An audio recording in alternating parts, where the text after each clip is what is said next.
Lundi 24 septembre 2018, vous êtes bien sur votre radio préférée, la radio Gadek Betawe FM 88.5. Et aujourd'hui, nous avons un invité de taille, un monument du journalisme, M. Kadjali Diakité, un fils de Tambacounda. Alors avec M. Kadjali Diakité, nous allons discuter de l'évolution de la presse au Sénégal, mais aussi nous allons nous intéresser à son parcours professionnel, mais aussi à son parcours politique, terminé également par un livre qu'il a mis sur le marché tout récemment, Promesses et désespoir d'un service public, la radiodiffusion sénégalaise. Bonjour, M. Kadjali Diakité. Bonjour.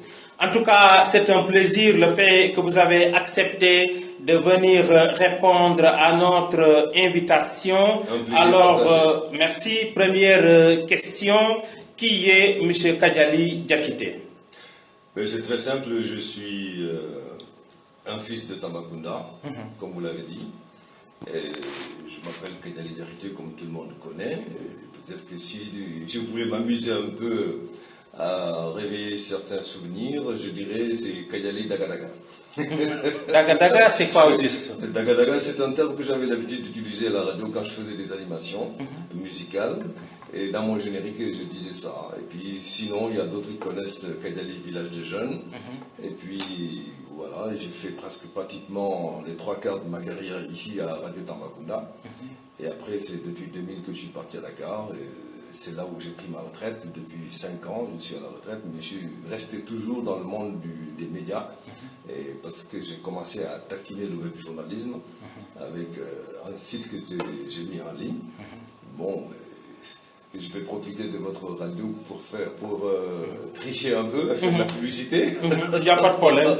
Et dire donc le site s'appelle actuprime.com, www.actuprime.com. Alors c'est un site d'information générale. Alors donc voilà ce que je peux dire grosso modo de moi. Je pense que tout Tambacounda, enfin certaines générations me connaissent, peut-être la nouvelle génération encore moins, parce que ça fait quand même bientôt 20 ans que j'ai quitté Tambacounda. Merci M.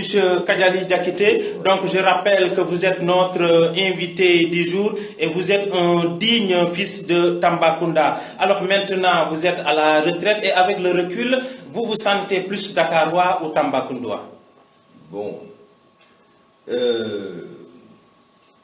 si on compare Dakar et Tambacounda, je vous dis je suis plus Tambacounda que Dakarois. Je ne me sentirai jamais plus Dakarois que Tambacounda. Ouais. Alors, quand vous revenez à Tambacounda souvent, alors qu'est-ce que vous ressentez réellement? Le plaisir de retrouver ma ville natale, ma région natale et ma ville natale, le plaisir de retrouver les personnes que je connais, la famille, ma famille est toujours là, ma grande famille, là où j'habitais depuis mon enfance, mon royaume d'enfance, comme disait Senghor. Et je retrouve des amis, certains amis, d'autres ne sont plus là. Bon, et puis voilà, je retrouve le même environnement, je baigne dans l'ambiance que j'avais laissée ici, et ça fait plaisir, donc ça me ressource. Et puis l'environnement est un peu plus sain qu'à Dakar parce qu'il y a moins de gaz toxiques, donc il y a beaucoup plus d'air pur, même si Tambacounda commence à grandir. Oh, mais dis donc, j'ai découvert que Tamba est en train de s'élargir, c'est incroyable. Ça bouge. Il n'y a pas longtemps, j'ai pris une moto et je me suis amusé à vouloir sortir de certains quartiers, mais j'ai commencé à me perdre. Mais Tambacounda est en train de s'étaler, Tambacounda est en train de grandir. Mais ça c'est bien, ça veut dire que cette ville Carrefour est en train d'attirer du monde. Notre région avait la caractéristique d'être une région carrefour, une région très très grande, mais sous-peuplée. Et je vois que maintenant, les gens commencent à venir. Donc, il commence à y avoir de l'intérêt pour cette région et qu'il y a un avenir certain. Ok, donc dans le monde du journalisme, on ne fait plus la présentation de M. Kadjali Diakité, mais en tout cas, la jeune génération vous méconnaît. Est-ce que là, réellement, ça ne vous pose pas problème? Non, aucun problème. C'est tout à fait logique, c'est normal. Vous savez, dans la vie, on avance toujours et en avançant, on abandonne quelque chose pour atteindre autre chose. Et donc, on abandonne des groupes pour retrouver d'autres groupes, que ce soit sur le plan des occupations professionnelles, des affinités professionnelles, des affinités sociales, ou alors des questions de génération. Et c'est tout à fait logique, c'est la vie qui est comme ça. Les compagnons qu'on avait quand on était tout gamin, ce n'est pas les mêmes compagnons qu'on a toujours. Mais on peut en avoir qui restent fidèles, mais on change de milieu, on change de compagnons. Donc il n'y a pas de souci. C'est la logique même de la société humaine qui est comme ça. L'être humain et la société humaine, c'est leur évolution normale. Alors, le journalisme, pour vous, c'est une option? C'est une option, disons que, pour dire la vérité, au tout début, je ne pensais pas faire du journalisme. À l'école, j'avais plutôt un penchant scientifique. Et je pensais être ou médecin, ou ingénieur des ponts et chaussées, ou en tout cas un chercheur dans les laboratoires, ou bien un sociologue. C'était des choses comme ça que je pensais, surtout la sociologie, la médecine, tout ce qui a trait à la science. Mais le destin a voulu que je tombe dans le journalisme. Il y a eu des circonstances qui ont contribué à tout cela. Je ne vais pas m'attarder sur ces circonstances, sinon on serait là jusqu'à très longtemps. Mais en fait, ça ne me surprend pas parce que de tout temps aussi, ayant toujours ce penchant scientifique, et j'étais quelqu'un de très communicant déjà. Et j'aime communiquer, j'aime discuter et j'aime m'exprimer. Et je crois qu'à l'école, j'étais très bien en dissertation. D'abord en rédaction, ensuite en dissertation, et puis voilà, et ça ne me surprend pas que je tombe dans ce métier-là. Et en plus, il y a eu le coup de pouce de mon papa. Parce que mon papa était quelqu'un qui écoutait beaucoup la radio à la maison. Et il m'a passé le virus, à tel point qu'on se disputait la seule radio qu'il y avait à la maison. Et finalement, il a fini par m'en acheter une, pour que nous soyons vraiment chacun libre d'écouter sa radio. Ok, de son côté. Voilà. Voilà. C'est là où j'ai chopé le virus de la radio. Et ça ne m'a pas surpris de me retrouver un peu dans ce métier-là. Alors, si je vous demandais de définir le journalisme? Le journalisme, c'est le métier qui consiste à collecter des informations et à l'apporter au grand public qui n'a pas la chance d'être sur place au moment où certains événements se déroulent et donc vous avez été témoin. Ou alors, même si vous n'avez pas été témoin, vous avez eu la possibilité ou la chance et l'opportunité d'interroger le maximum de personnes, de témoins dignes de foi, qui ont été témoins de cet événement, pour les rapporter comme étant la vérité que vous pouvez donner aux populations comme étant ce que vous avez constaté et que n'importe qui à votre place peut le constater et vous le donner comme quelque chose de véridique. Voilà. Alors, en fait le résumé du journalisme. Alors vous avez fait tout votre parcours dans le journalisme. Alors avec le recul, si vous devez refaire un autre choix, est-ce que vous aurez à choisir encore le journalisme? Absolument. Pourquoi? Parce que j'aime ce métier. Je suis passionné de ce métier-là. Ok. Alors, la fois dernière, nous avons eu une interview, nous avions beaucoup discuté, et vous disiez que l'information est une denrée de première nécessité. Qu'est-ce que vous voulez dire concrètement? Chaque fois que vous vous réveillez, à quoi vous pensez d'abord? Savoir ce qui se passe autour de vous. Quand vous dormiez et que vous vous réveillez, vous voulez savoir d'abord, pendant que vous dormiez, qu'est-ce qui s'est passé pendant que vous étiez en train de dormir. Et quand vous sortez, vous voulez savoir ce qui s'est passé dans la maison. D'abord dans votre quartier, ensuite dans votre vie, et ensuite dans votre pays et dans le monde. Vous voulez savoir ce qui se passe autour de vous. L'homme a toujours besoin de savoir ce qui se passe autour de lui. Parce qu'il a toujours besoin de savoir comment se mouvoir dans la vie.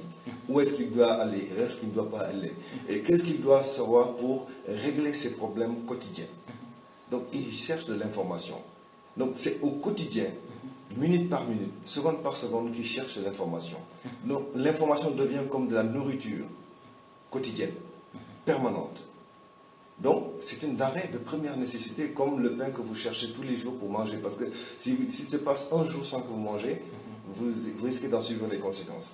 L'information aussi est devenue une Capitale. denrée telle que si vous ne l'avez pas, il vous manque nécessairement quelque chose qui ne vous permet pas de vivre votre vie comme vous l'entendez. Et c'est pourquoi je dis que l'information est une denrée de première nécessité. Alors, est-ce que le journalisme nourrit-il son homme? Parce que dans la mesure où, de nos jours, on voit les journalistes également qui font la queue devant les portes en fait de certaines autorités en demandant en fait quelques sous. Là, c'est un peu compliqué. Il y a deux aspects ici. D'abord, vous demandez si le journalisme peut nourrir son homme. Ça dépend du contexte dans lequel on se trouve. Parce que en Afrique, dans nos pays, au Sénégal particulièrement, tout dépend de l'opportunité qu'on a à travailler dans tel ou tel organe, ou alors d'être même un indépendant et d'avoir la possibilité de vivre de son métier. Mais on peut effectivement vivre de ce métier-là et vivre décemment, honnêtement, et sans avoir recours à certaines pratiques que l'on pourrait appeler des pratiques plus ou moins hors de la déontologie du métier, et que la déontologie et l'éthique n'acceptent pas dans le métier. Et je ne veux pas utiliser le mot corruption, parce qu'en fait, ce mot-là, je pense qu'il n'est pas vraiment adapté pour expliquer la situation dans laquelle se trouvent la plupart des journalistes pour le cas du Sénégal. Alors, mais je dis qu'on peut vivre effectivement de façon décente de son métier. Il n'y a pas un métier duquel on ne peut pas vivre, de mon point de vue. Alors, après une couverture médiatique, alors les journalistes qui demandent donc de l'argent, est-ce une obligation? Non, en principe, un journaliste ne doit pas demander de l'argent. Bon, sous prétexte que c'est le transport.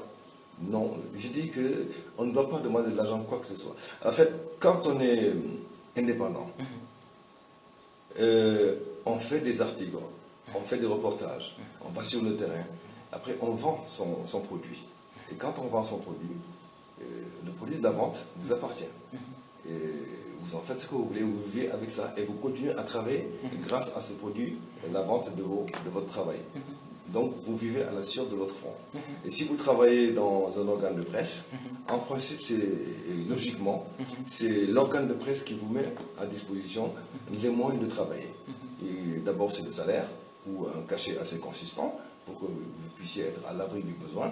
Et ensuite, les moyens de travail, les outils, les instruments, la logistique et tous les frais de séjour dans un endroit autre que votre lieu habituel de résidence. Par exemple, si vous quittez Tambacounda pour aller à Kédougou ou à Bakel, et vous n'avez pas d'attache là-bas, logiquement d'ailleurs, même si vous avez des attaches là-bas, la logique voudrait que vous n'alliez déranger personne. Et que parce que vous êtes en mission professionnelle, vous n'avez pas à aller déranger vos parents pour qu'ils vous logent, pour qu'ils vous nourrissent. Vous devez être autonome parce que c'est votre boîte qui doit vous mettre dans les conditions. Donc on vous donne des frais qui vous permettent de payer un hôtel ou une auberge et d'être autonome. Et vous faites votre travail et vous revenez. Si vous avez le temps maintenant, entre deux activités, vous pouvez aller rendre visite à vos parents, et puis c'est tout, mais vous n'avez même pas à aller déranger vos parents. C'est ça qui est la logique, la norme. Mais on n'a pas toujours ces conditions, c'est l'idéal. On n'a pas toujours ces conditions. Mais dans tous les cas, un journaliste doit pouvoir toujours trouver le moyen un moyen d'équilibre qui lui permet d'être fidèle à son éthique et à sa déontologie. Il faut faire correctement son travail et sans pour autant être conditionné par qui que ce soit. Parce que quand on tend la main, on court le risque de tomber dans le conditionnement de la personne qui vous donne. Et ça peut influer sur votre travail. Bien sûr. Et si ça influe sur votre travail, ça risque donc d'affecter votre crédibilité. Et un journaliste qui n'a pas de crédibilité, ce n'est plus la peine de continuer le métier, il faut l'arrêter. Parce que si vous n'avez pas de crédibilité, vous n'êtes plus suivi, vous n'êtes plus écouté. Et ça n'a pas de sens. Ok, alors je suis tenté donc de vous poser, quel est le profil d'un bon journaliste? Le profil d'un bon journaliste, c'est celui qui cherche toujours à être crédible. Ça résume tout. Il faut un peu entrer dans les détails pour qu'on puisse comprendre davantage. Entrer dans les détails. D'abord, il faut être professionnel. Ok. Savoir ce que c'est que ce métier-là dans lequel vous travaillez. Apprendre toutes les techniques et les règles qui vous permettent d'exercer correctement ce métier. Et ensuite, faire tout pour avoir la capacité d'être autonome vis-à-vis de qui que ce soit, pour être libre de faire votre travail, sans pour autant que qui que ce soit puisse intervenir pour influer sur l'orientation de votre papier. Parce qu'au début, je vous ai dit, le journaliste, c'est celui qui, étant le premier à être témoin d'un événement, s'il le rapporte, il dit ce que je vous dis là, n'importe qui à ma place serait là aujourd'hui, il vous dirait la même chose et vous ne pouvez pas y ajouter ni en diminuer un seul point. Ça veut dire qu'il n'y ajoute rien, il ne diminue rien. Et donc personne ne viendra lui dire non, il faut ajouter ça, il faut diminuer ceci. Il dit ce qu'il a vu ou ce qu'il a entendu. Parce que cela veut dire qu'il va être impartial. Impartial. Ok. Il ne se limite qu'aux faits. Et il s'en tient qu'aux faits. Aux faits réels incontestables. Et n'importe qui serait à sa place dirait la même chose. Celui qui arrive à faire ça. Alors, est-ce que le journaliste doit être forcément diplômé? Non, pas du tout. Pas du tout. En fait, on a besoin de diplômes parce que l'organisation du travail dans notre pays est ainsi faite. On a besoin de diplômes comme référence pour accéder à un certain emploi, pour montrer que vous avez eu à faire des études, ou en tout cas vous avez eu à faire des preuves quelque part, comme quoi vous êtes capable de faire ceci ou cela. Et ce bout de papier permet de certifier que vous savez cela. Et donc, à part de ce bout de papier, on dit, bon, on postule que vous pouvez faire ce travail, donc on vous le donne. Mais jusqu'à preuve du contraire, et si vous ne le faites pas comme il faut, on se rendra compte que peut-être votre diplôme ne correspond pas à votre profil et vous pouvez avoir des problèmes. Mais en fait, dans les écoles de journalisme, ce qui se passe, c'est qu'on donne aux élèves, aux étudiants, les moyens, le b.a.-ba, qui vous permettent d'être journaliste. Vous ne sortez pas de l'école en tant que journaliste. Vous sortez de l'école parce qu'on vous a donné les moyens d'être journaliste. Et parce qu'on vous a donné les moyens d'être journaliste, on vous donne un papier qui atteste qu'on vous a donné les moyens d'être journaliste. Mais c'est sur le terrain que vous devenez journaliste, au contact de la réalité, par la pratique. Et donc à l'école, pratiquement, c'est la théorie, si je vous comprends bien. Ça peut ne pas être seulement de la théorie, ça peut être de la théorie et de la pratique. Parce qu'on vous initie. C'est de l'initiation. On vous initie à faire quelque chose, mais vous ne l'êtes pas encore. C'est le terrain qui fera de vous un journaliste. Voilà. Alors, même au niveau du terrain, pratiquement, de nos jours, on ne voit que de jeunes journalistes. Est-ce que là aussi, ça ne pose pas problème? Parce que c'est des gens qui sont inexpérimentés. Oui, la pratique veut, par exemple, si on est en Europe, que si vous remarquez d'ailleurs, si vous écoutez les radios ou bien si vous suivez les télévisions, vous pouvez facilement remarquer en y faisant attention que la plupart des journalistes qui sont sur le terrain sont de vieux journalistes. Vieux journalistes par l'âge, mais par la pratique surtout. C'est des gens qui ont blanchi de armée dans le métier et qui sont sur le terrain parce que c'est le terrain qui est le plus difficile. Parce que c'est là où on collecte l'information. Et au moment de la collecte de l'information, l'élément original, s'il n'est pas bon, tout le reste va être affecté. Parce que tout le reste ne fera que traiter ou retraiter l'élément original qui a été capté par le journaliste qui est sur le terrain. Et donc le journaliste sur le terrain doit être un homme averti, et expérimenté et d'une grande culture générale. Alors, qu'est-ce qui explique donc qu'au Sénégal, c'est tout à fait le contraire? C'est tout à fait le contraire parce qu'il y a une certaine mentalité qui veut que quand on a atteint un certain âge, un certain cursus, on a, comme on dit en Wolof, on a défini. Bon, alors que ce n'est pas ça l'essence même du journalisme. Les gens ne veulent plus se retrouver sur le terrain, ils préfèrent se retrouver bureaucrates derrière de grands bureaux, faire le grand monsieur, alors que le journalisme ne connaît pas ça. Le journalisme, c'est un travail de terrain, ce n'est pas un travail de bureaucrate. C'est un travail de terrain, incontestablement. Et si les gens sont dans les bureaux, ils sont autour d'une table de rédaction ou bien autour d'un pupitre avec un ordinateur. Mais ce n'est pas un travail du bureaucrate.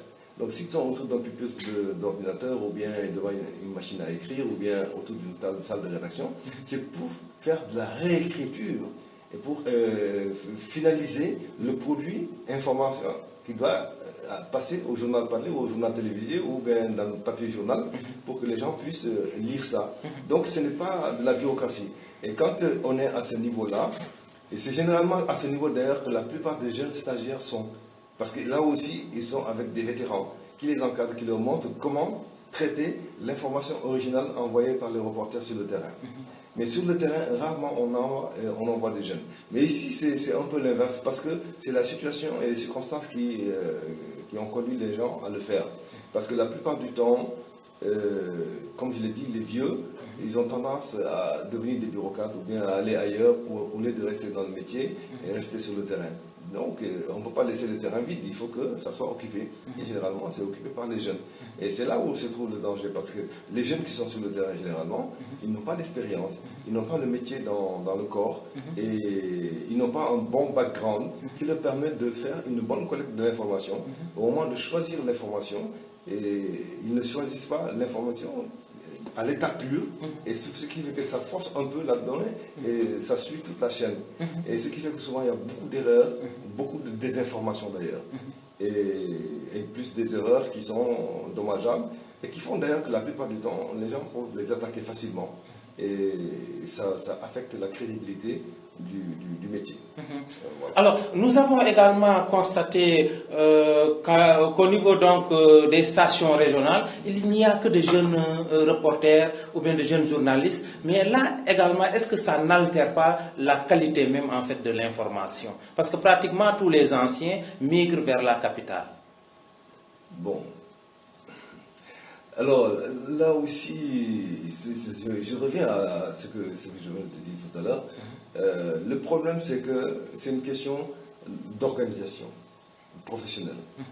Et qui fait que souvent, même les organes n'ont pas les moyens de recruter le personnel nécessaire et de placer ce personnel-là à des positions les plus adaptées à leur profil. Et c'est ça qui pose problème. Et généralement, aujourd'hui, la population sénégalaise, la population des journalistes, elle est à l'image de la population du Sénégal. C'est une population très jeune. Et les jeunes, ils sont plus nombreux que la classe âgée. Et ce qui fait que ça se bouscule aux portes de l'emploi, au niveau même des organes de presse. Et cette bousculade-là entraîne une masse importante de jeunes qu'il faut quand même utiliser. Et on est obligé de les utiliser à la fois dans les rédactions comme sur le terrain et dans les stations régionales également. Et très souvent, c'est des gens qui n'ont même pas, qui ne sont même pas embauchés et qui bénéficient simplement de cachets. Ou souvent même, il y en a qui sont des bénévoles, ce qui n'est pas permis parce que ça ouvre la porte à toutes sortes de dangers comme ce qu'on appelle la corruption, donc le journaliste qui tend la main et qui finalement est facilement influençable dans son travail. Alors, est-ce que réellement la formation continue de ces jeunes agents est assurée? Bon, pour beaucoup, oui, c'est assuré. Il y en a qui l'assurent, mais ce n'est pas tout le monde qui l'assure. Il y en a qui n'assurent même pas la formation la plus forte de raison, la formation permanente. Mais c'est quelque chose d'indispensable et de nécessaire. Nécessaire parce que le journalisme, c'est un métier par excellence où on apprend tous les jours. On n'en sait jamais assez dans le journalisme.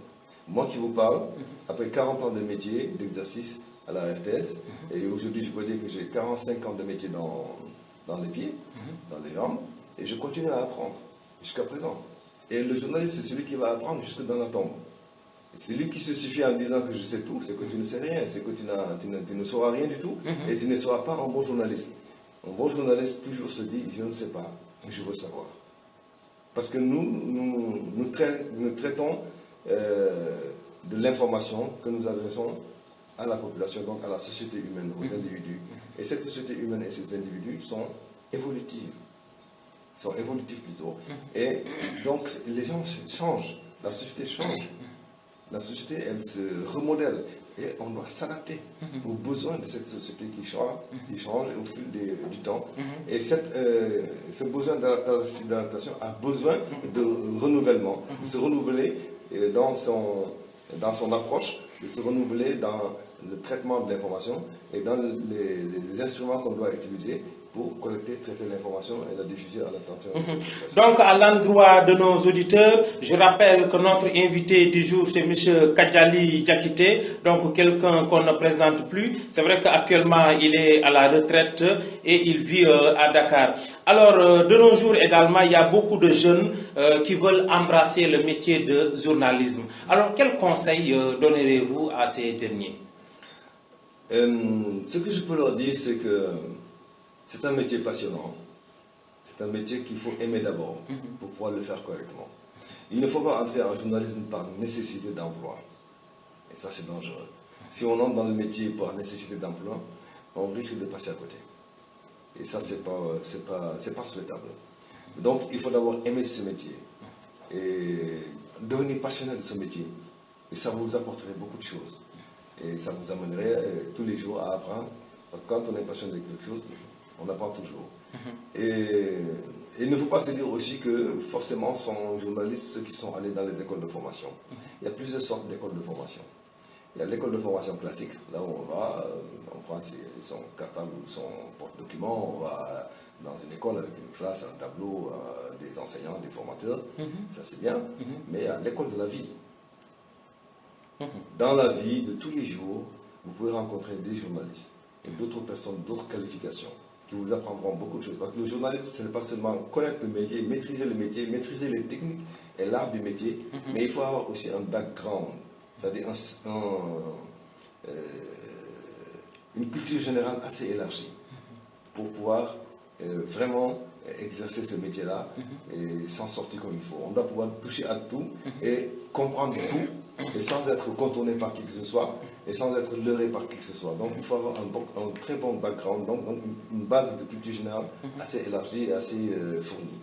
Et ça c'est important. Et ça on ne peut l'avoir qu'en cherchant tous les jours à savoir, être très curieux, être avide de savoir. On peut bien parfaitement se former en dehors des écoles de formation et se former très bien. Et d'ailleurs, les journalistes qui ont été formés dans ce cadre-là, généralement, pas dans tous les cas, mais généralement, ils deviennent d'excellents journalistes. Pas meilleurs que ceux qui viennent des écoles, mais en général, ils deviennent d'excellents journalistes dans la majeure partie des cas, sauf quelques rares cas qui se sont laissés aller au plaisir de la vue, en tout cas à la paresse intellectuelle, mais sinon, on devient d'excellents journalistes. Alors, on a tendance à dire que l'enseignement mène à tout. Alors, quels sont les débouchés du journalisme? Le journalisme peut déboucher sur tout. Je vous disais tantôt qu'un bon journaliste doit avoir un bon background. Donc, une bonne base de culture générale assez élargie. Et à partir de cela, quel que soit le métier que vous pouvez embrasser, vous pouvez y exceller.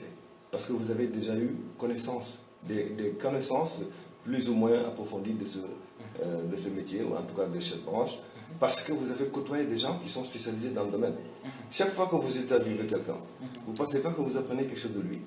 Vous êtes le premier élève de ce monsieur qui devient votre professeur de facto.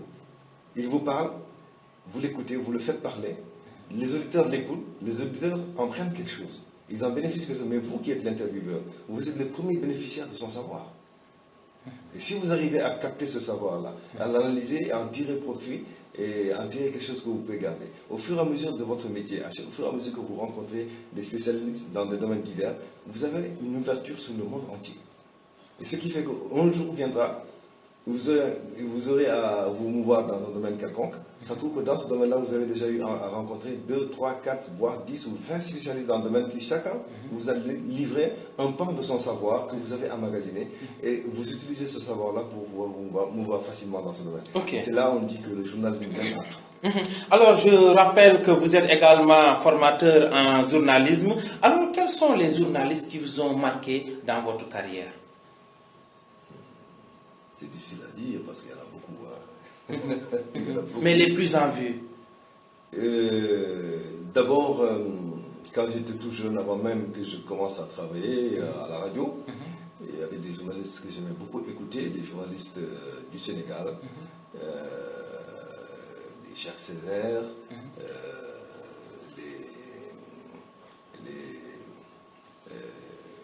Guévanian, et puis il y a des noms que j'oublie, hein. C'est des vieux de la vieille Alors, garde. mais je fais surtout allusion à ceux que vous avez eu à former. Ah, oui, il y en a que j'ai eu à former parce que j'ai dû être formateur un moment à l'ISEC de Dakar, entre les années 2000 et 2004. Et à ce moment, si vous connaissez quelqu'un comme Cheikh Diaby, qui est à 2STV, il faisait partie de mes étudiants. Awa Diop Ndiaye de Walf TV faisait partie de mes étudiants. Ngone Ngom de TFTF faisait partie de mes étudiants. Pour ceux que vous pouvez voir tous les jours, quoi. Je dis, Ils sont nombreux. Ils sont nombreux. Bon, il y a, par exemple, à la RTS, il y a Benoît Badian qui fait le sport, et d'autres encore. Il y a Awa Ndiaye aussi qui est à la télévision nationale sénégalaise. Et il y a d'autres qui sont dans des ministères ou des organismes internationaux. Il y en a qui sont dans la presse écrite. Donc j'ai eu à former quelques générations de journalistes. Et pourquoi vous n'avez pas continué à former d'autres? Bon, ça c'était un problème de vue personnelle. À l'époque, à l'ISEC, bon, ils n'étaient pas encore développés comme ils le sont aujourd'hui. Mais il ne manquait pas de moyens. Et je leur avais demandé, parce qu'à l'époque, on ne faisait que de la théorie. Et je leur avais demandé, j'ai dit franchement, il faudrait qu'on ait un minimum d'équipement pour faire de la pratique intramuros. Parce qu'il était arrivé que moi-même, je prenais ma voiture, plus un taxi que je louais, et je mettais mes étudiants là-dedans, et on allait dans des radios voisines pour faire de la pratique. Ou bien pour faire de la pratique sur le terrain, faire des reportages, et je me débrouillais, emprunter par-ci quelques équipements pour le faire. Et tout ça parce que je voulais que mes étudiants soient opérationnels déjà à l'école. Et quand ils vont en stage dans les rédactions, qu'ils soient déjà familiers avec une certaine pratique du journalisme et qu'ils ne soient pas là hébétés devant la réalité des rédactions. Donc je prenais sur moi, à mes frais, de faire cela. Et finalement j'ai dit à l'école, faites un effort. Je leur ai fait un devis, je leur ai dit, c'est seulement un minimum d'équipement avec lequel on peut faire un minimum de pratique intramuros à l'école. Je ne vous demande pas un studio école. L'idéal serait d'avoir un studio école. Bon, ils m'ont dit, ok, on va le faire. Première année, rien. Deuxième année, rien. La troisième année à laquelle je dis ça, j'ai dit, si cette année, on finit, vous ne le faites pas, l'année prochaine, moi, je ne reviendrai plus. Mais ils ne l'ont pas fait, j'ai respecté ma parole. Et j'ai quitté. Et ce n'est pas parce qu'on avait des problèmes, mais c'est parce que je ne voulais plus signer la formation de gens qui ne se sont nourris que de théorie et qui, une fois sur le terrain, ils vont être perdus. Après, on leur demandera, mais vous avez été formé où? Ils vont dire, on a été formé à l'ISEC. On leur demandera, qui est votre formateur? On leur dira que c'est Kadiali, notre formateur. Et moi, je ne voulais pas que ces messieurs portent la signature de Kadiali alors qu'ils ne sont même pas capables d'être opérationnels tout de suite dans une rédaction. Alors pourquoi vous n'avez pas cherché à rebondir dans d'autres écoles? Bon, c'est une fois que j'ai pris ma retraite que j'ai commencé à faire de la prospection dans les écoles de formation, parce qu'il y en a eu beaucoup après. À l'époque, quand j'ai commencé au début des années 2000, j'étais encore en activité à la RTS et il n'y avait pas encore beaucoup d'écoles. Mais maintenant, il y en a une floraison d'écoles. Mais partout où je passais, il y avait déjà des formateurs, donc il n'y avait aucune chance que je puisse obtenir quelque chose, surtout que la plupart de ces écoles ne me connaissaient pas très bien. Donc, et puis ça n'avait pas de sens qu'on débauche quelqu'un pour moi. Vous voyez donc. Ok. Je rappelle que vous êtes un journaliste radio, mais à un certain moment donné, vous avez cherché à virer du côté de la télévision. Qu'est-ce qui explique ce choix?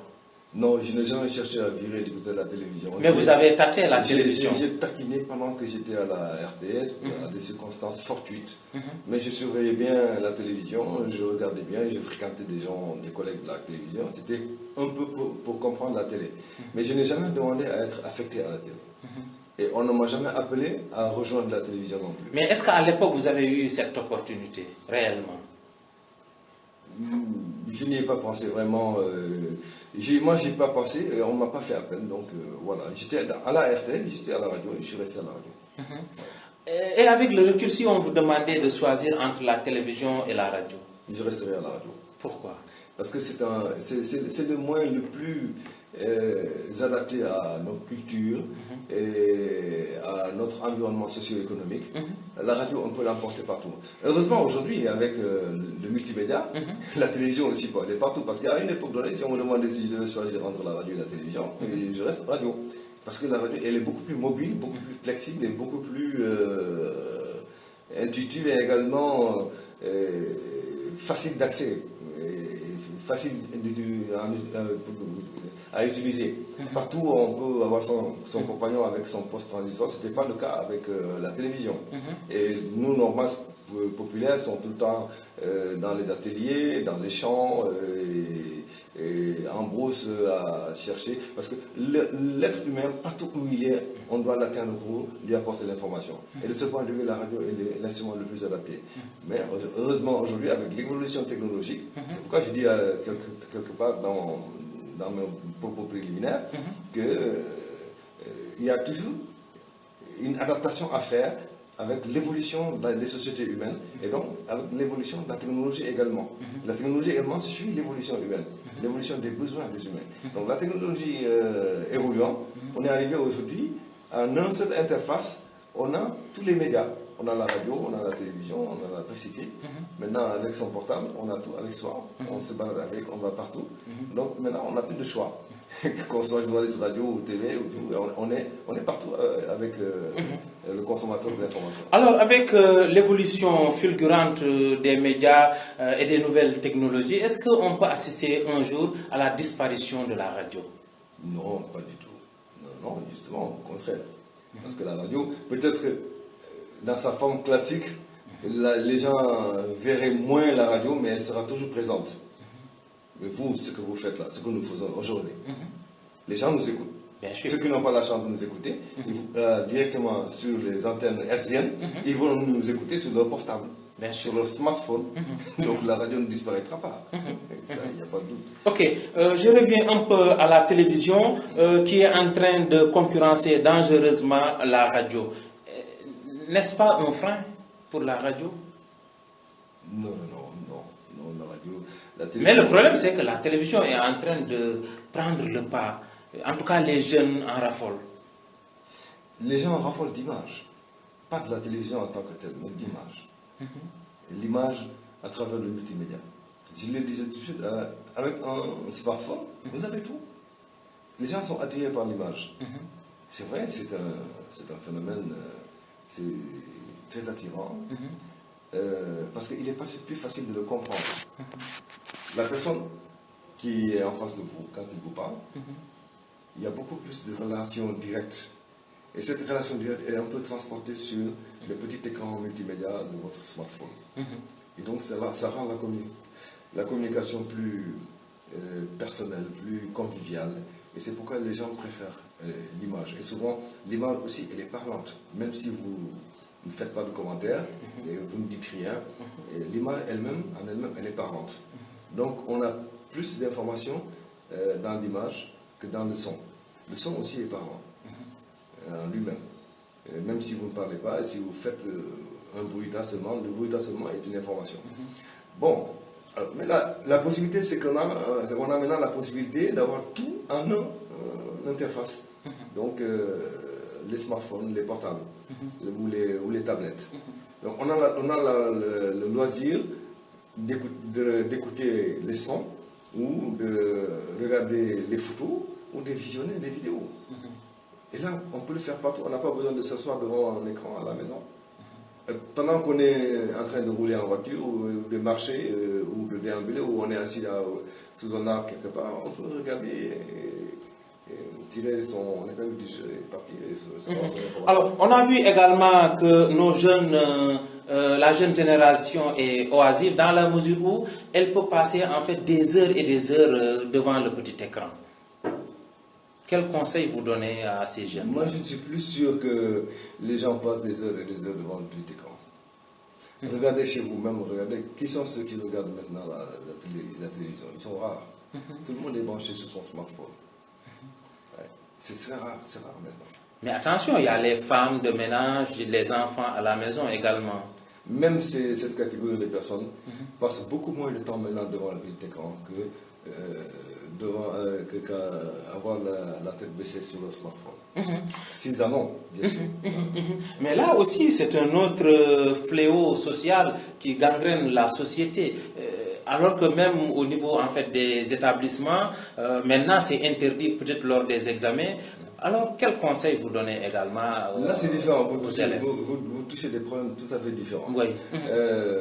La prolifération des multimédias à travers les smartphones n'est pas un fléau. Au contraire, c'est quelque chose de très bénéfique. Ça veut dire que l'information circule bien. Personne n'est dans l'obscurité, ou en tout cas très peu de gens maintenant sont dans l'obscurité. Tout le monde peut s'informer à tout moment et à tout instant, à tout endroit. Et ça c'est bénéfique, et ça c'est très bien. Maintenant, il n'y a pas que l'information qui circule dans ces smartphones avec cette technologie de l'information. Il y a tellement de possibilités qui font que il peut y avoir plusieurs usages. Et c'est l'un de ces usages qui fait qu'on interdit les portables dans certaines circonstances, pour éviter les tricheries, pour éviter... certaines dérives. Voilà, c'est ça. Mais en soi, ce n'est pas quelque chose de mauvais.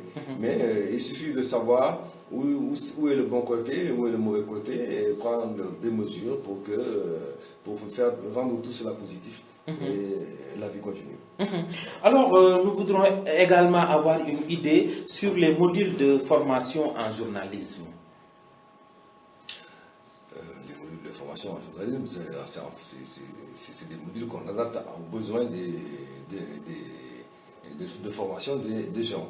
Ceux qui n'ont jamais embrassé le métier et qui entrent pour la première fois pour venir apprendre le béaba du métier, il y a des modules qu'il faut pour ces gens-là et qui est différent de ceux qui sont déjà dans le métier et qui veulent une formation permanente, donc un perfectionnement. Et c'est différent également de ceux qui ont des besoins spécifiques et pour lesquels on peut, en fonction de ces besoins spécifiques, élaborer des modules adaptés à leurs besoins spécifiques.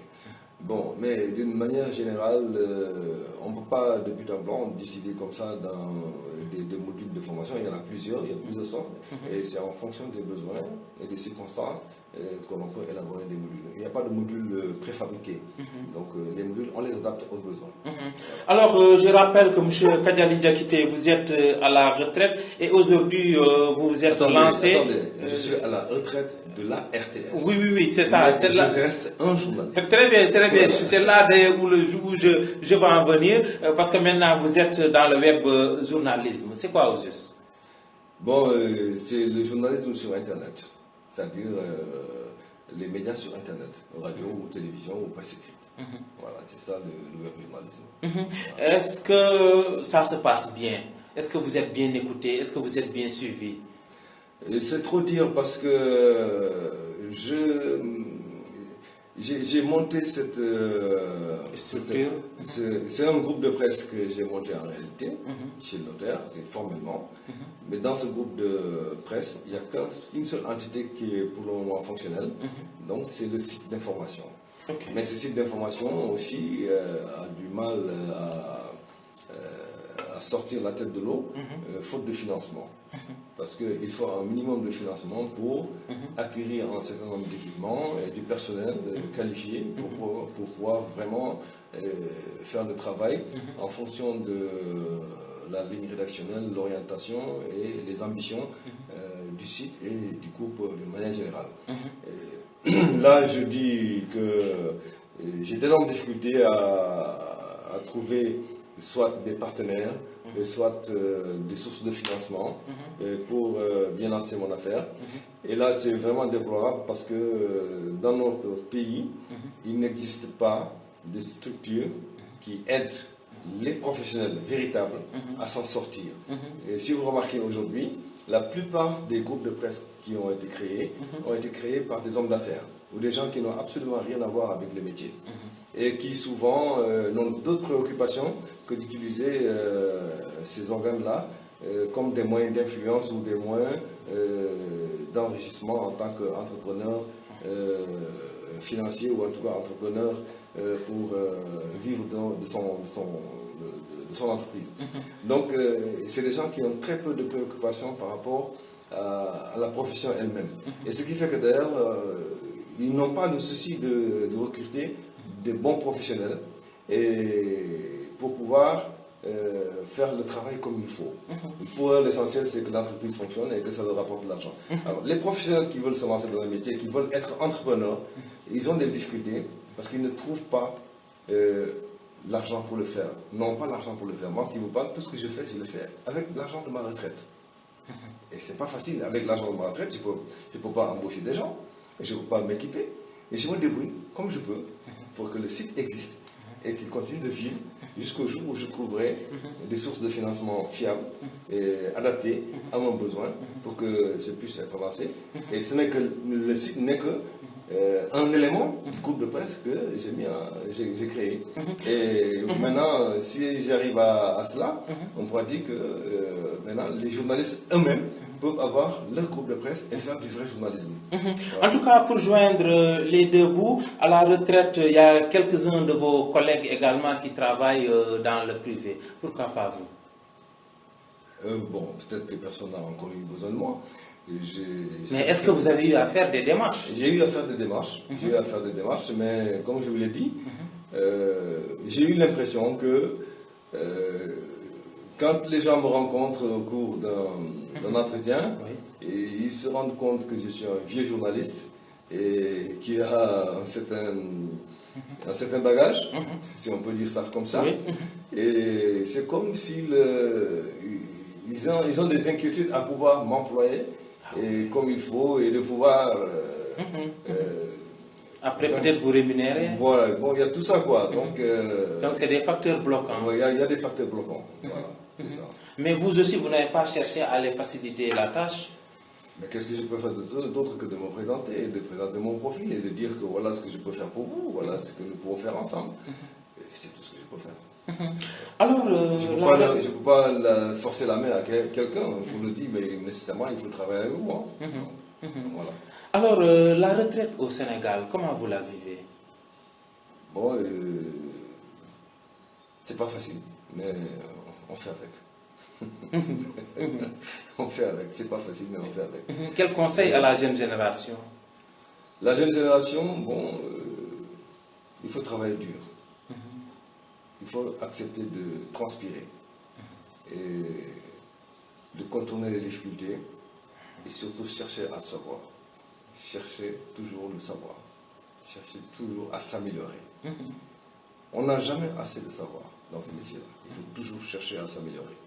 Et c'est très important. Tant qu'on cherche à s'améliorer, on ira toujours de l'avant. Et on sera toujours apprécié. Merci, M. Kadiali Diakité. Maintenant, on va aborder le deuxième point donc, de notre émission, à savoir votre parcours politique. En tout cas, je n'ai pas compris pourquoi vous avez attendu votre retraite donc, pour vous lancer. Lancer, c'est trop dire. J'ai fait de la politique depuis longtemps. Mais je ne suis pas politicien. Oui, c'est ça. Parce que vous ne vous êtes jamais affiché, mais présentement, on vous voit dans le staff du ministre Sidiki Kaba. Ah oui, j'accompagne le ministre Sidiki Kaba pour plusieurs raisons.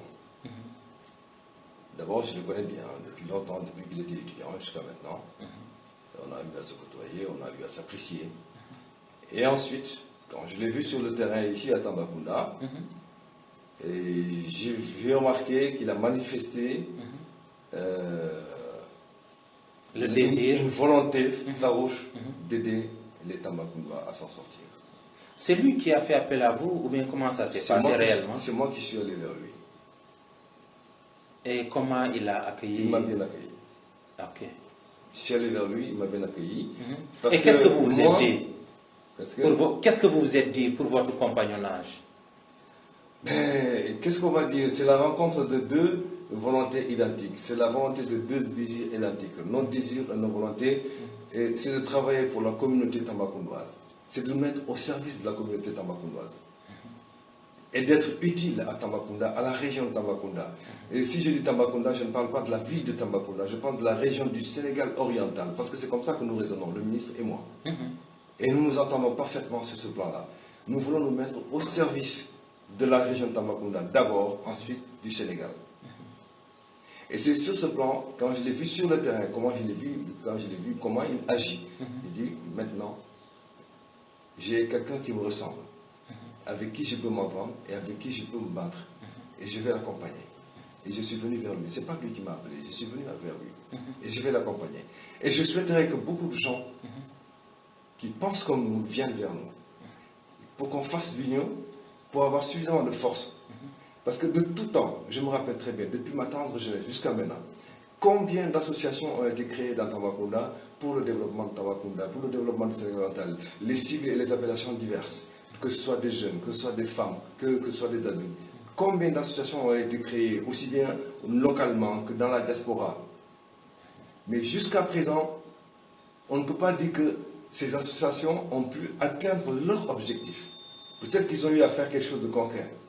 Mais on ne peut pas dire qu'ils ont vraiment atteint leur objectif parce que jusqu'à présent, on éprouve encore le besoin de rattraper le retard de Tambacounda. Non pas par rapport aux autres régions, mais par rapport à son propre potentiel économique, de développement et à son potentiel humain. Et de matière grise, on dit que Tambacounda est en retard. Parce que ce que nous avons comme potentiel humain et potentiel de matière grise est tellement important, aussi bien à l'intérieur de la région qu'à l'intérieur du pays, que dans la diaspora. Elle est tellement importante que si on arrivait à avoir la synergie de toute cette matière grise-là, on trouverait les moyens et les solutions nécessaires pour sortir Tambacounda du sous-développement et du sous-équipement. Et même, je peux dire, de la pauvreté et de la misère. Et en plus de cela, le potentiel de développement que nous avons n'ont pas atteint même les 10% de notre potentiel de développement. Eu égard à notre potentiel de ressources que nous avons, aussi bien en surface que dans le sous-sol. Nous sommes une des régions, après la Casamance naturelle, nous sommes l'une des régions où la nature est vraiment généreuse, où les sols sont également généreux, aussi bien en surface qu'en sous-sol.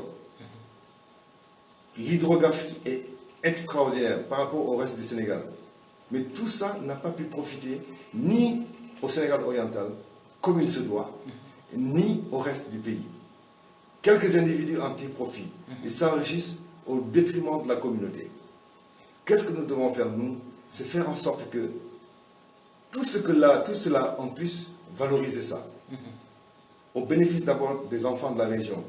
J'ai du mal à croire que nous sommes assis sur ce trésor-là et que quand je reviens à Tambacounda, rendre visite à mes parents, à mes amis, à mes connaissances, que je trouve des gens qui sont dans un dénuement tel que je ne peux pas imaginer. C'est comme un pauvre en chenille qui est assis sur de l'or.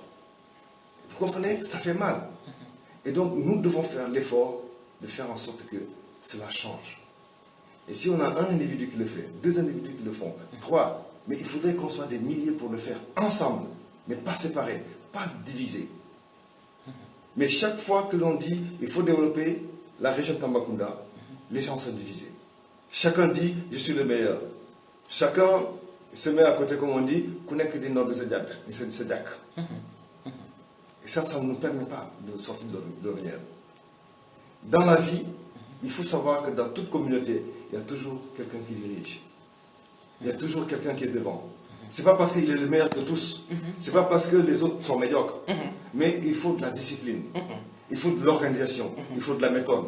Et la discipline, l'organisation et la méthode veut qu'il y ait quelqu'un qui soit là, qui soit la personne morale qui doit organiser tout ça, qui doit coordonner tout ça, et qui doit encadrer. Et sur qui tout le monde peut se reposer comme référence pour éviter certaines dérives. Mais ce n'est pas parce qu'il est meilleur que tous. Mais les meilleurs peuvent même être dans la masse. Et ces meilleurs-là, ce n'est pas parce qu'ils sont devant qu'ils pourront faire quelque chose. Ils peuvent être dans la masse et faire quelque chose de bon. En tout cas, vous l'avez bien dit. C'est à cela que j'invite les Tambacoundois. Il faut qu'on évite de se diviser pour des problèmes de leadership. Il faut qu'on évite de se diviser pour être devant. Il faut qu'on évite de se diviser parce que on dit que l'autre n'est pas avec moi, je suis là, et quand quelqu'un n'est pas avec moi, il est contre moi. Il faut qu'on arrête ça. Notre seul adversaire, non pas d'ennemi, mais notre seul adversaire, c'est la pauvreté, c'est le dénuement, c'est le retard de Tambacounda par rapport à son potentiel. Et nous devons nous battre pour faire changer ces choses-là, et en nous unissant et en nous mettant dans la discipline, dans l'organisation et la méthode, et c'est par cela qu'on peut s'en sortir. Alors, en tout cas, vous l'avez bien dit, il faut que quelqu'un soit devant. Mais moi, je voudrais savoir, par rapport à Maître Sidiki Kaba, est-ce que c'est l'homme qu'il faut pour la région de Tambacounda? Je ne peux pas dire que c'est l'homme qu'il faut ou ce n'est pas l'homme qu'il faut. Ce sont les populations qui peuvent savoir qui est l'homme qu'il faut. Parce que quand vous vous mettez au service des populations, quand vous vous mettez à travailler pour les populations, c'est à eux d'apprécier, c'est à eux de vous dire qui nous suffit pour être devant nous. Vous comprenez? Maître Sidiki Kaba, comme d'autres sont venus, se sont mis au service des Tambacounda. Il faut d'abord voir comment il est arrivé au Sénégal. Avant même qu'il soit ministre, Maître Sidiki Kaba a toujours été au service des Tambacounda. À l'image de son propre papa, El Hadj Moustapha Kaba. Qu'est-ce que El Hadj Moustapha Kaba n'a pas fait dans cette ville pour les Tambacounda? Qu'est-ce qu'il n'a pas fait pour se rendre utile aux Tambacounda? Et ses enfants sont à cette image-là, notamment Maître Sidiki Kaba. Avant même qu'il soit ministre, depuis qu'il était avocat, qui n'a pas eu besoin de Maître Sidiki Kaba? Qui n'a pas aidé par Maître Sidiki Kaba quand il était avocat? Même quand il vivait à Dakar ou à Thiès. Et quand il était à la Fédération nationale de la FIDH, qu'est-ce qu'il n'a pas fait pour le Sénégal, pour l'Afrique? Il s'est mis toujours au service des populations.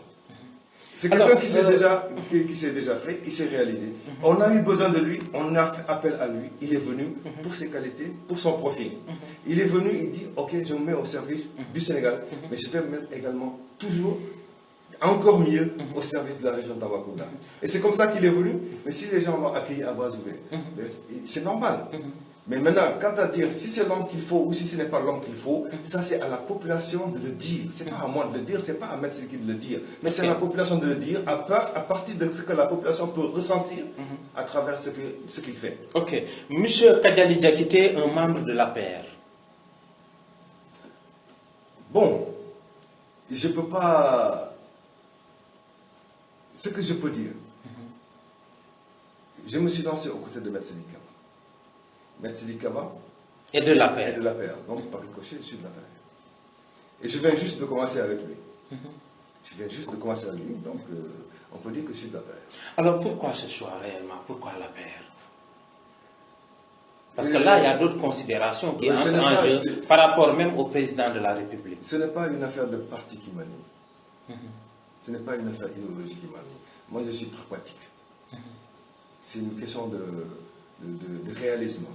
Mon problème, c'est Tambacounda. Mon problème, c'est les Tambacounda. Mon problème, c'est le Sénégal. Mon problème, c'est les Sénégalais. Parce que quand j'aime Tambacounda et que j'aime les Tambacounda et que je veux faire quelque chose pour les Tambacounda, je l'ai fait également pour le Sénégal. À Dakar, là où je suis, même quand je ne suis pas...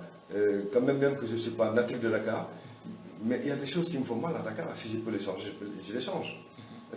Donc, ce n'est pas une affaire d'idéologie qui marche. Parce qu'en réalité, aujourd'hui, l'idéologie ne marche plus au Sénégal. Hein. Il ne faut pas se donner. Les partis ont des appellations, mais l'idéologie ne marche plus. Qu'est-ce qui marche? C'est comment faire pour sortir le Sénégal de la situation de dénuement, de pauvreté et de dépendance de l'extérieur. Alors maintenant, on va parler du secrétaire général national de l'APR, donc M. Macky Sall. Alors sous son règne, il a eu à faire en fait beaucoup d'erreurs, si je puis m'exprimer ainsi. Et en plus de cela également, il y a eu beaucoup d'incarcération. Alors comment vous analysez tous ces faits-là? Moi, je veux éviter d'entrer dans des analyses superficielles. Je peux vous dire que, en tant que journaliste, observateur de la vie publique au Sénégal, sans esprit partisan, je pense qu'on doit faire attention de ne pas faire d'analyse superficielle de certains phénomènes qui sont très sérieux. Les médias sénégalais contribuent à développer une image qui, je peux dire, peut être même fausse des fois du Sénégal et de la vie publique au Sénégal. Et quand je dis les médias, je ne parle pas seulement des médias professionnels, mais des médias non professionnels, comme les réseaux sociaux. Parce qu'aujourd'hui, avec les réseaux sociaux, tout le monde y a accès, tout le monde y raconte ce qu'on veut. Et malheureusement, les populations ont tendance à croire tout le monde. Ils ont tendance à croire les médias professionnels comme les médias non professionnels. Et comme les personnes qui interviennent sur les réseaux sociaux. Et que d'ailleurs, même les médias professionnels, il y a beaucoup de gens qui officient et qui ne maîtrisent pas très bien ce métier-là. Et c'est pourquoi il est important de faire de la formation continue avec nos confrères qui sont dans les médias traditionnels. Et c'est un danger, parce que la manipulation des idées, la manipulation de l'information, c'est quelque chose de très délicat. L'information, je vous disais tantôt que c'est une denrée de première nécessité, mais c'est également une denrée stratégique. Et stratégiquement stratégique. Surtout si c'est de l'information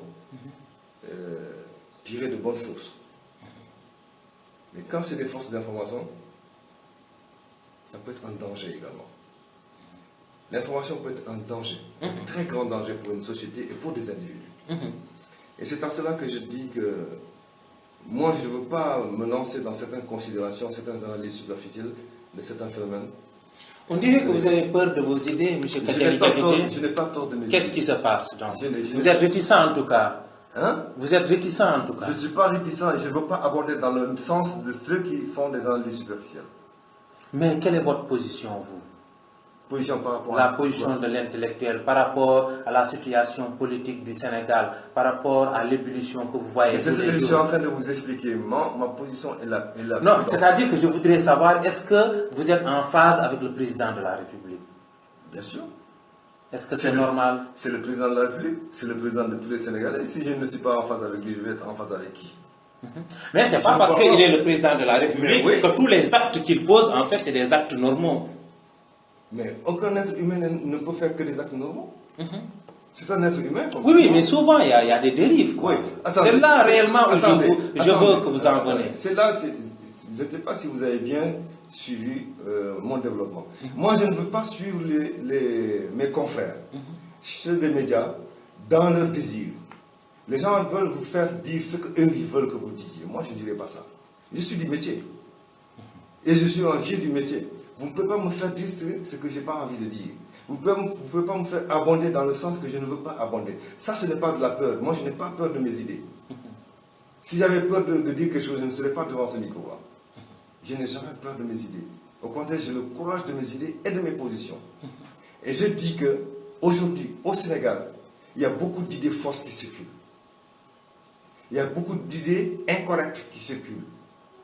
Si on devait se mettre aujourd'hui à corriger tout ça, on va prendre beaucoup de temps. Et ce temps, nous ne l'avons pas, toi et moi ici, vous et moi ici, on n'a pas ce temps-là. J'ai une connaissance de ce qui se passe.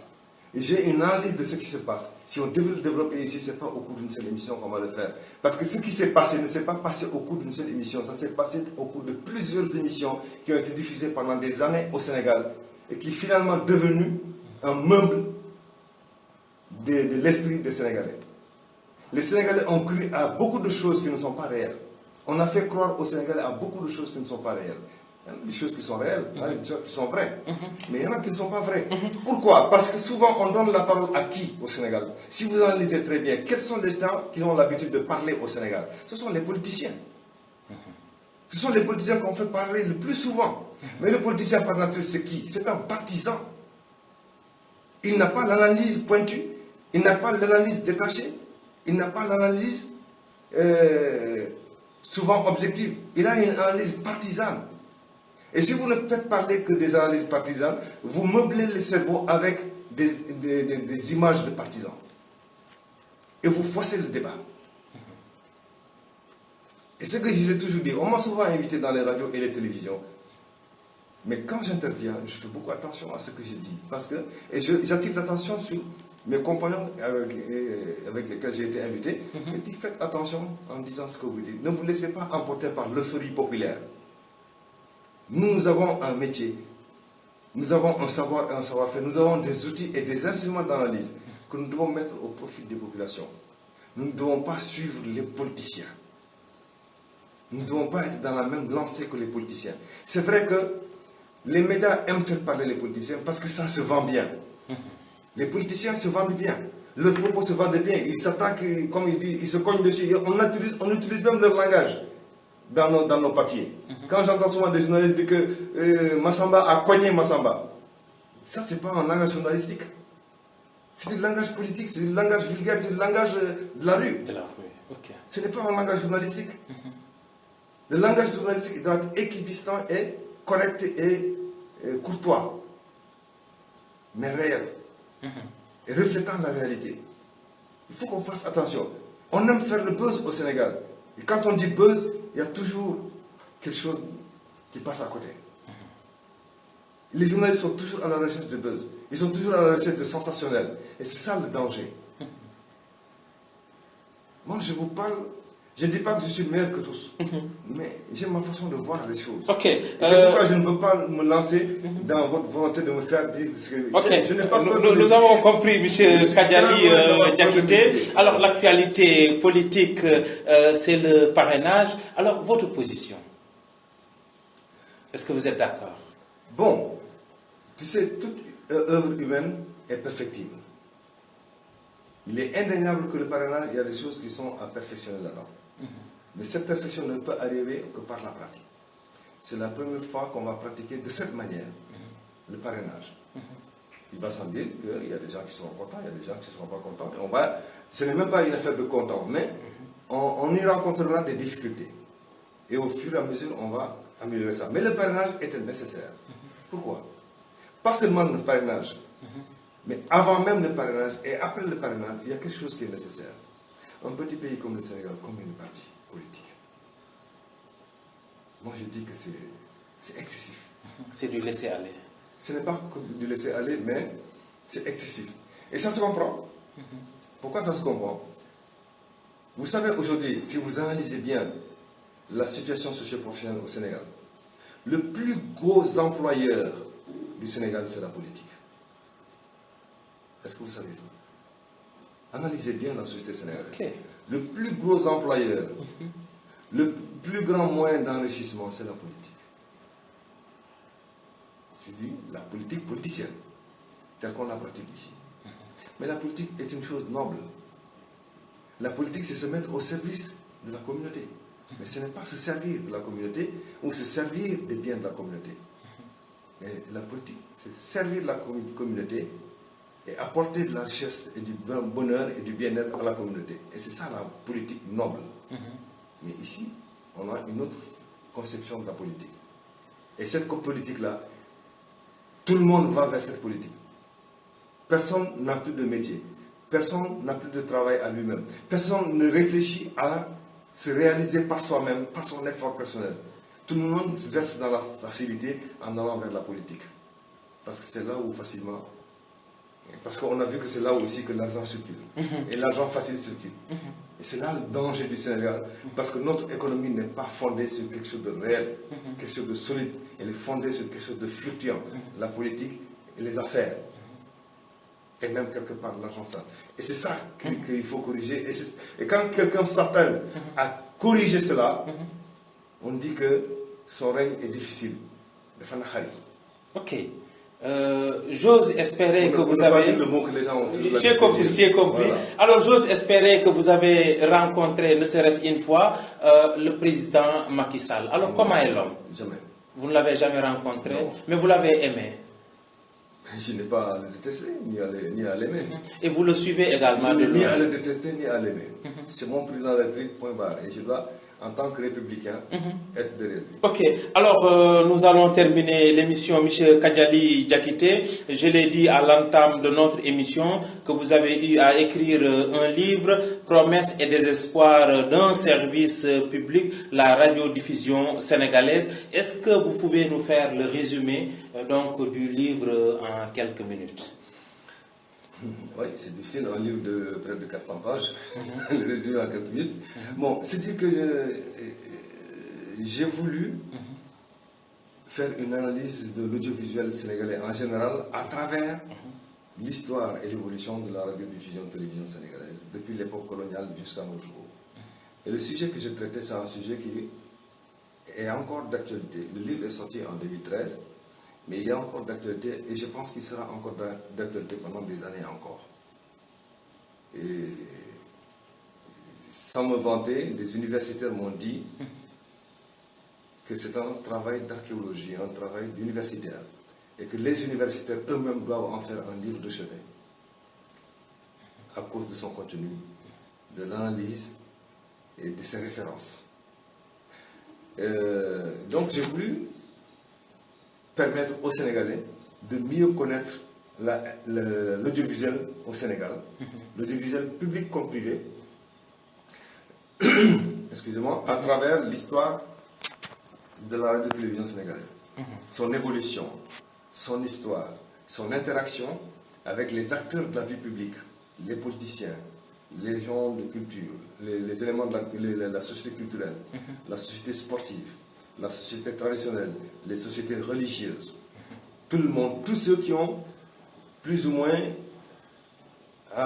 conversé avec l'audiovisuel sénégalais, notamment avec la RTS, j'ai analysé leur interaction et leur incidence sur l'évolution des individus et de la société sénégalaise depuis l'époque coloniale jusqu'à maintenant. C'est ce que j'ai essayé de faire dans ce livre-là. Est-ce que le livre a été très bien vulgarisé? Parce que pratiquement, nous de Tambacounda, en tout cas, nous méconnaissons. Oui, c'est vrai que personnellement, je n'ai pas eu à venir avec le livre à Tambacounda. J'aurais souhaité le faire, mais si des circonstances m'en ont empêché. Mais il n'est pas trop tard. Comme je l'ai dit, le livre est toujours d'actualité. Et je pense que lors de mon prochain voyage, je viendrai avec le livre. Et j'avais souhaité faire une tournée dans le Sénégal, aller dans chaque région pour présenter le livre.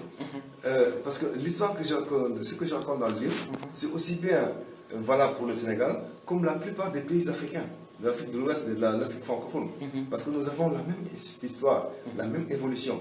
Ce qui se passe au Sénégal, c'est ce qui s'est passé au Mali, ce qui se passe en Guinée, en Côte d'Ivoire, un peu partout. Donc tous ces pays-là peuvent se retrouver dans le livre que j'ai écrit. Donc si j'avais pu le faire, j'aurais même allé faire donc, la promotion du livre dans ces pays-là. Mais ici au Sénégal, il y a eu des contraintes socio-économiques qui m'ont empêché, personnellement, de faire cette promotion. Et j'avais pensé que mon éditeur aurait pu le faire. Et malheureusement, il ne l'a pas fait. C'est l'Harmattan, les éditions L'Harmattan. C'est L'Harmattan, en fait, de faire donc la diffusion et la promotion du livre plus que moi. Mais s'ils ne l'ont pas fait, je vais essayer de le faire. Ok. Alors, l'émission tire à sa fin. Alors, votre dernier mot? Je n'ai pas de dernier mot. Moi, j'avance. Ah, ok.